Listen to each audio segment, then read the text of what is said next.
अभी सोचने का ये है, तपस्या है या नहीं, नहीं है तो करो। शौच नहीं है, करो।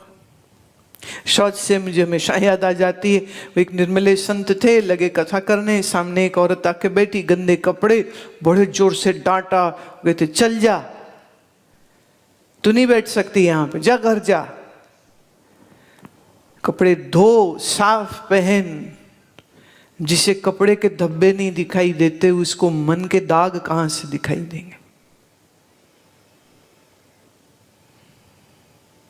माने वस्त्र साफ होने चाहिए, शरीर साफ होना चाहिए, शरीर मल रहित होना चाहिए। शरीर को मल रहित करने के लिए कुंजल, नेति, धोती, नौली आदि क्रियाएं आ जाती हैं। हठ योग की क्रियाओं से शरीर को अंदर से शुद्ध करे, ये होगा शौच।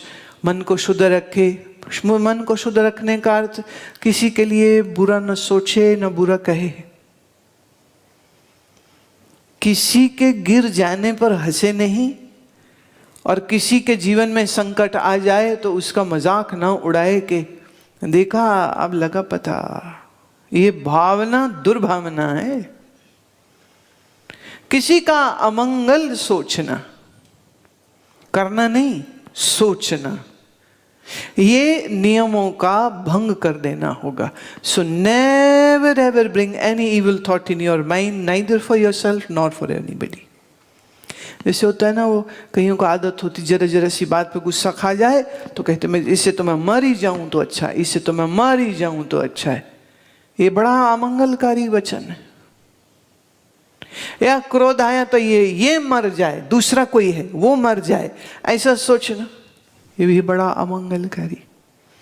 तो अमंगल सोचने वाला अपने मन को गंदा करता है, अशुद्ध करता है। कर चरण आदि संस्थान विशेष लक्षाणि पद्म स्वस्तिका आदीनि आसनानि। कह रहे हाथों और पैरों को किन्हीं विशेष स्थितियों में रखने का नाम आसन है। एक ना देखो बड़ी प्यारी सी बात कह रहे हैं। आसन क्या होते हैं? हाथों को और पैरों को किन्हीं विशेष स्थितियों में रखने का नाम आसन है। जैसे पद्मासन, उदाहरण भी दे दिया। देखो आदि उदाहरण तो देंगे ना, अपूर्वता उपपत्ति तो चलेगी साथ में। तो जब आपने बायां पैर उठा के आपने अपनी दाईं जंघा पर, दायां पैर बाईं जंघा पर, ये क्रिस क्रॉस, पैर की तली ऊपर आसमान की ओर मुड़ी हुई हो, माने इतना बढ़िया ये शरीर की ये जो मुद्रा बनी, ये हुआ पद्मासन। दूसरा उदाहरण दिया स्वास्तिकासन। तो कह रहे पद्म स्वास्तिक आदीनि, माने इसके जैसे और बहुत से हैं, पर चूंकि ये मुख्य रूप से योग का ग्रंथ नहीं है, इसलिए आसनों की लंबी चौड़ी डिटेल नहीं दी गई। आसनों की लंबी चौड़ी डिटेल लेने की चाह हो तो फिर हठ योग प्रदीपिका का अध्ययन करें। सारे आसनों का, प्रमुख आसनों का वर्णन उसमें आएगा। और हठ योग में जिन आसनों का वर्णन है, उन आसनों को करने के लिए शरीर को कफ मुक्त, पित्त मुक्त, वात मुक्त, माने टोटली बैलेंस में लाना होगा। तो आहार व्यवहार को एकदम सही करते हुए, संयम का पालन करते हुए, शरीर का बल बढ़ाते हुए, हल्के फुल्के आसनों से शुरू करते करते करते करते धीरे धीरे धीरे उन एडवांस्ड आसनों के प्रति जाना। अब आप कहोगे जी हमको तो आत्म साक्षात्कार करना था, तो हमें पद्मासन क्यों लगाना सीखना पड़े? अरे भाई, साक्षात साधन आत्म साक्षात्कार का क्या बोला है? निधिध्यासन। और निधिध्यासन मतलब बैठ के करोगे, चलते चलते करोगे? चलते फिरते में मनन तो हो सकता है, पर अनात्माकार वृत्तियों का तिरस्कार चलते फिरते करोगे क्या? तो निधिध्यासन के लिए बैठना आवश्यक होगा। अब शरीर ठीक से बैठ सके तो बैठने के लिए आपकी जागरूकता और सावधानी अगर बना के रखनी हो तो फिर उसके लिए तो पद्मासन ही चाहिए। मन वृत्ति रहित, मन विचार रहित, मन पूर्ण रूप से शांत। क्या हो सकता है जिसके घुटने दर्द हो रहे हो, कमर दर्द हो रही हो, गर्दन दर्द हो रही हो, जो स्थिर शरीर से बैठ भी ना सके, क्या वो निधिध्यासन की अवस्था को अनुभव कर सकेगा?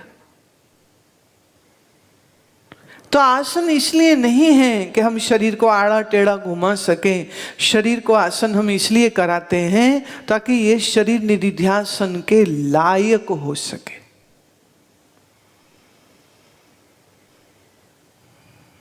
बिना हिले, बिना कमर झुकाए तुम कम से कम 2 घंटा 25 मिनट बैठ सको। हिलो नहीं, एक बार भी ना हिलो। न घुटना हिले, न पैर हिले, न गर्दन हिले, न सर हिले, न कमर दुखे, न गर्दन दुखे। अब 2.5 घंटा पद्मासन में बैठने के लिए कितना सूर्य नमस्कार, वीरभद्र, सर्वांग, मत्स्येंद्र आदि आदि, ये सब जानु शीर्षा, सारे ग्लूट्स खुलते उसी से है।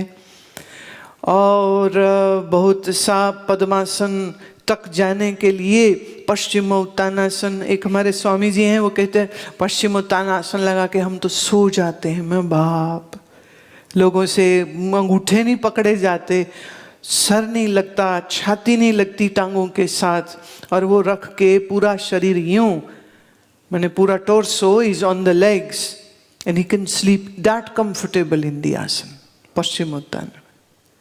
तो जो पश्चिम उत्तान अच्छा कर सकता है, अर्धमत्स्येंद्र कर सकता है, मच्छेंद्र कर सकता है, वही आदमी अच्छे से पद्मासन में बैठ सकता है।